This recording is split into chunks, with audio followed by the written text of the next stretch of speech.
కలుగుతుంది అని ఎందుకు చెప్తోంది అని ఆలోచిస్తే, ఈ లోకంలో ఉండేటువంటి శరీరం, ఈ లోకంలో ఉండేటువంటి శరీరంలో ఉండేటువంటి జీవుణ్ణి తెలుసుకోవటం, ఈ లోకంలో ఈ మనుష్య శరీరం లాంటి స్థూల శరీరంలో పరమాత్మను తెలుసుకోవటం అనేది ఒక స్పష్ట విజ్ఞానానికి దారి చూపిస్తుంది.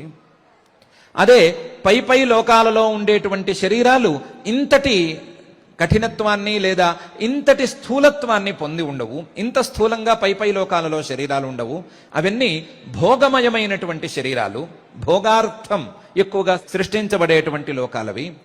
కానీ మనుష్యలోకంలో ఉండేటువంటి శరీరం, మానవుల యొక్క శరీరం, అందులోనూ విశేషించి తత్వజ్ఞానం కోసం ప్రయత్నం చేసేటువంటి మానవుల యొక్క శరీరం తత్వజ్ఞానానికి అనుకూలంగా ఉంటుంది.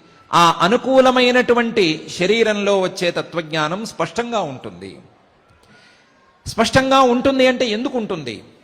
స్పష్టంగా మానవులు ప్రయత్నం చేసినంత మాత్రాన, మానవుల యొక్క శరీరం స్థూలమైనంత మాత్రాన, స్థూలమైన శరీరంలో కలిగేటువంటి తత్వజ్ఞానం ఎందుకు స్పష్టంగా ఉంటుంది అని మనం ఇంకొక ప్రశ్నను వేసుకుంటే దానికి సమాధానం ఇంతే చెప్పుకోవాలి. స్థూలమైన ఈ శరీరం కంటే అతి సూక్ష్మమైనటువంటి ఆత్మను, పరమాత్మను విడిగా చూడటం అనేది ఈ శరీరంలో